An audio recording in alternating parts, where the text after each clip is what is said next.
Okay, this all feels so formal. I pulled my chair up. I put up a little background screensaver thing. And I have a headband in, which I don't think I've done properly since I was 8 years old, but we're here. I've wanted to take this YouTube thing seriously for a while, but it's one of those embarrassing aspects of life when people ask you, what do you want to do? And your answer is like, I don't know. The next natural step for most is to become a YouTuber. And I think that people discredit YouTube for what it has provided, which is honestly a place for lectures. And if you haven't been paying attention, you've just been watching lectures. Whether it's a comedy lecture or a philosophy lecture, that's what these video essays are. It's all lecturing.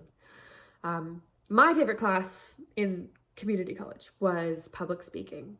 That was the one class I truly felt like I paid for. I was like, oh, I understand where my money's going.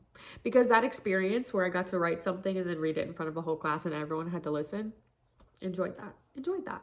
It helped me see how much knowledge all of us have individually, whether it's something we're passionate about, whether it's our culture, or even our own experiences. There's a lot of validity and a lot of learning to be gained from speaking to your fellow human being or even listening to them speak. And that class taught me a lot about listening.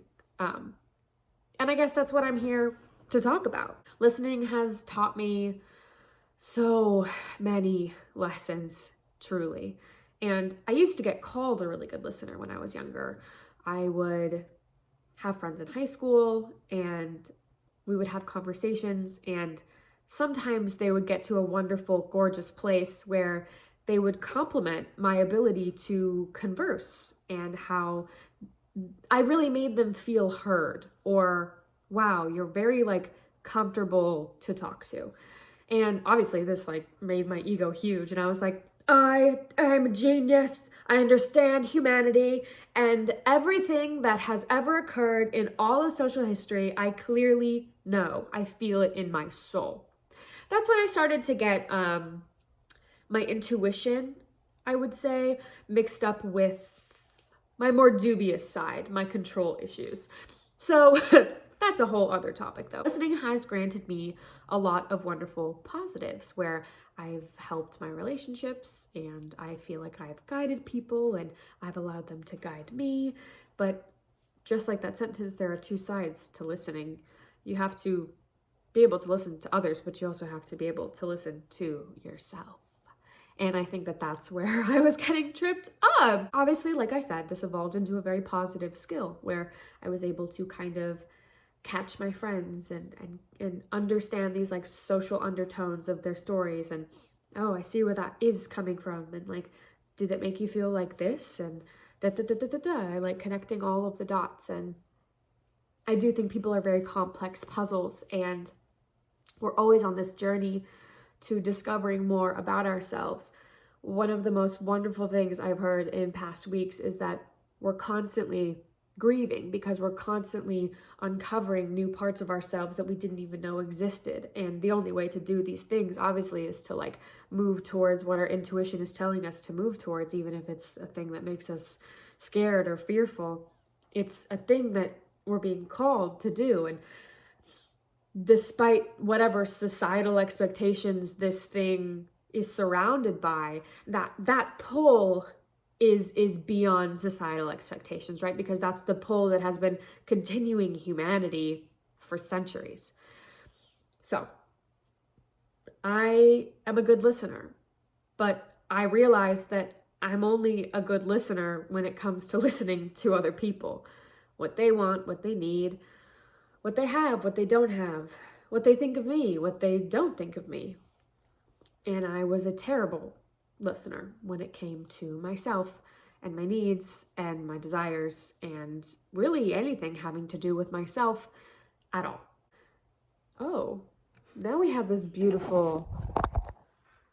Where's this? Someone tell me where this is. I guess it's just going to change colors now. That's kind of more fun. Part 2. So, I was bad at listening to myself, but good at listening to other people. I kind of realized this when I graduated college. I I had that familiar pit in my stomach feeling that I think a lot of college graduates who don't have a job or don't really know what type of job they want to do have post-graduation, which congratulations. If you have graduated at all, it is a hard thing to do. I had to begin a new journey post-grad. I didn't really know where to go. I didn't really know what to do and who I wanted to be and who I was and who I should listen to. So I thought, okay, well, clearly I'm of the age where I should start listening to myself. And then I heard silence and it was terrifying. And I thought, okay, so we don't know. So I thought we were supposed to know what we were going to do, but we don't. So let's explore that. That's what I have been doing for the last 6 months. I think when you spend a certain amount of time in your own mind and you spend a lot of time just listening to what's happening when you interact with certain people or say certain things or repeat certain activities, it is often obvious what is in your life by obligation and what is in your life by choice. It's really remarkable how complex a person can be. And I think I've been spending this whole time cursing myself for being so complex, not understanding why I have so many intricacies and quirks and feelings when it comes to certain events or people or dreams, etc., etc. And when I feel those things, or if someone says something that reminds me of a past experience that wasn't so pleasant and I'm feeling it, I have enough knowledge because of the listening now to recognize that that is only a past feeling. And what it's done to me is shift the way that I literally exist on the planet, where now I'm not experiencing my life. I'm experiencing myself experiencing my life. And it sounds wild. I've learned so much by listening to myself and less to others. It's not that I don't respect their opinions or understand where they're coming from. I just really want to live a life that feels authentic to me. And as someone who's lived one that was inauthentic for so long, I feel like I'm in this like rapid push forward. And I think back to like really all of my relationships and how I was showing up in them in an inauthentic way. And I was always wondering, like, why do all of these relationships end? Like, why am I losing things? I have trust in myself. I value myself. It wasn't about the confidence, right? Like, I had the confidence. It's like I didn't even have the awareness of what I was getting myself into. I couldn't even see that I was repeating past behavior to feel the same feeling. I didn't even realize that I was getting close to partners that I clearly didn't even like in the first place. I just enjoyed that they liked me. I couldn't even tell. I didn't know the difference. I didn't know why I was choosing these people. I just was. And it wasn't until I was able to like recount all of those triggers and be like, oh, I pick people because they remind me of like this in my dad or this in my mom. And that's not necessarily a pattern that I want to carry on in my life. Love them to death regardless. But I was picking these people that were helping me repeat these patterns. And I was drawn to these people that were helping me repeat these patterns. And I was like, why? Why am I torturing myself? And so I've taken a break completely. And I think even post-grad, I've taken a break even more so because I figured that I just didn't understand other people. Other people were the confusing thing. And then I was like, oh no, I don't know myself. That's the confusing thing. I don't understand how I operate. And that's just a very jarring thing to think. But the freedom in that is that I'll never understand myself. And all I can do is give grace to myself for the decisions that I made in the moment, because they were me at my highest self. They were me at my most actualized self. Like, me 2 years ago couldn't have been more actualized and understanding of my own patterns and behavior than me now. You know, like, I am doing the best that I can. Like, I was on the couch just kind of muttering to myself, like, you're doing the best you can. You're doing the best you can. You are doing the best you can. We are all doing the best that we can. And the best that we can do is try to listen to ourselves and listen less to the endless chatter of the outside world, because truly it does not matter. It has nothing to do with you or your life or your purpose or your path. These people are teachers. And you have to be very careful who you learn from, because you become who you learn from. And I just want us all to be very weary about who we are holding up on a pedestal, because truly none of us should be. There's no one thought leader that's stronger or more wise than the rest of us. We all have our own very individual, very valuable human knowledge and wisdom to share with everyone all of the time.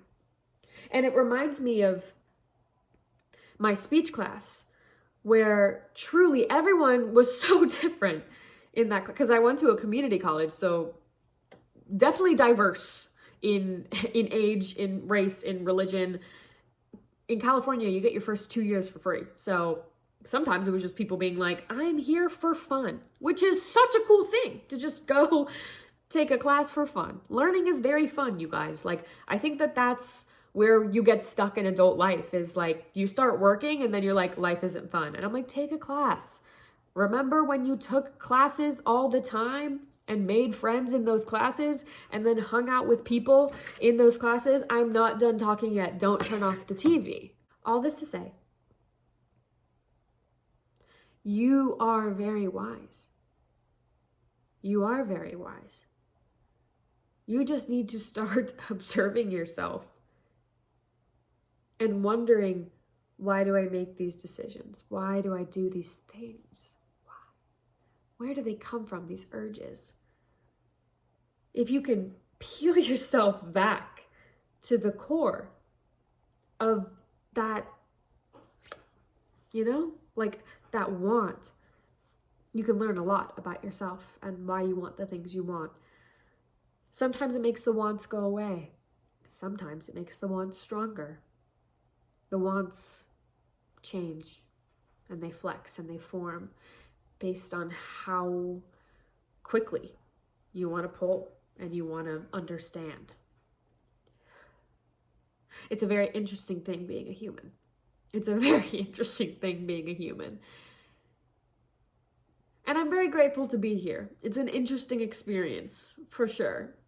Sometimes I'm not sure if I decided to be here or if I was sent down here as a prank, truly. I'm not sure. I'm not sure, but I mean it wholeheartedly that it is a very sweet experience. And when you're able to reconnect to the basic joy that you come with as a child, I think a lot of people are like, when I say embrace your inner child, they're like, okay, I'll like go play, or I'll like, which I mean, yeah, go play. Actually, that's a bad example. I guess people think it's like, it's been very like, it's a word that's very familiar in the population, but I don't know if people really know the pain that comes with tapping into your inner child and the intelligence that comes with untapping and like searching into your inner child. I think it's kind of dumbed down to like do a craft. And oftentimes like you can do a craft in like remember. But it's a lot about uncovering your deepest hurt and understanding that that shouldn't be holding you back from doing what you want and being who you are. But it is interesting to me that it's kind of phrased like that. I guess I'm here to kind of explore my human journey, share it with you. If you find anything interesting about it, you can take it and keep it for yourself and maybe put it in your pocket and take it out every now and again and be like, oh yeah, that's right, that one girl said that one thing that one time. So I really don't need to be freaking out. Because I would have loved to have that when I started this 6 months ago. Yeah, I'm just staring. I mean, I already showed you this. I'm just staring at this like beautiful ceiling question mark. It doesn't tell me on the TV where this is at all, but if someone could tell me, that would be great. Because wow, I need to go here. Like, I'm gonna go here. Yeah. And maybe I'll lay on the floor like a freak